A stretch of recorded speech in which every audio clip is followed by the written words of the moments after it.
Bonjour tout le monde, nouvelle vidéo pour voir ensemble comment créer un compte sur Learning Apps. Donc on va dans son navigateur préféré et puis on va juste encoder Learning Apps. Voilà, il arrive déjà en dessous. Et on clique dessus. On se rend sur le lien qui est devant vous et on clique. Quand on arrive sur Learning Apps, on n'a qu'une solution, c'est se connecter en haut à droite. Vous allez me dire un peu étrange, on ne sait pas se créer un compte, mais bien sûr que oui, parce qu'en cliquant sur se connecter, on arrive directement dans cette interface-ci. On a la possibilité de se connecter si on a déjà un compte.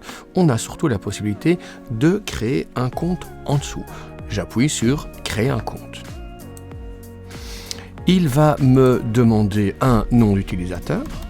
On lui renseigne un nom d'utilisateur.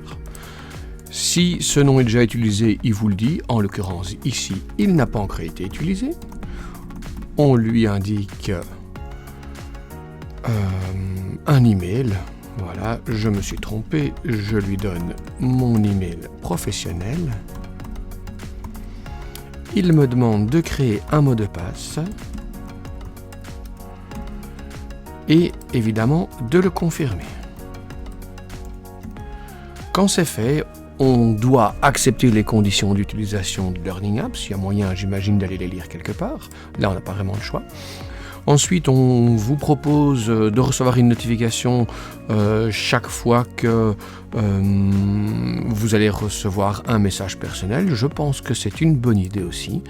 Et vous pouvez aussi donner l'utilisation pour que les autres utilisateurs de Learning Apps puissent vous envoyer des messages, puissent vous contacter.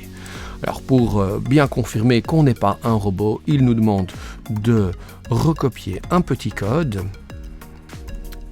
et on appuie ensuite sur créer. Créer un compte. Voilà, on choisit ou pas d'enregistrer, je choisis de ne pas l'enregistrer. Vous voyez maintenant, je suis dans mon compte, je suis connecté à mon compte. La prochaine fois que j'arrive sur mon compte, je vais simplement sur le mot se connecter. Je mets soit mon identifiant, soit mon mot de passe, soit mon adresse mail, pardon, et puis j'encode mon mot de passe. Je peux décider qu'il se souvienne de moi sur cet ordinateur, ça c'est un choix de nouveau, et puis vous vous connectez. Alors, il vous demande, c'est facultatif, mais à la première fois, il vous demande si vous voulez compléter votre profil, vous pourrez le faire ultérieurement. Vous pouvez lui demander de ne plus montrer cette boîte de dialogue ou simplement la fermer. Donc voilà, dans la vidéo suivante, on va un petit peu voir ensemble comment utiliser la plateforme Learning Apps. Merci à vous.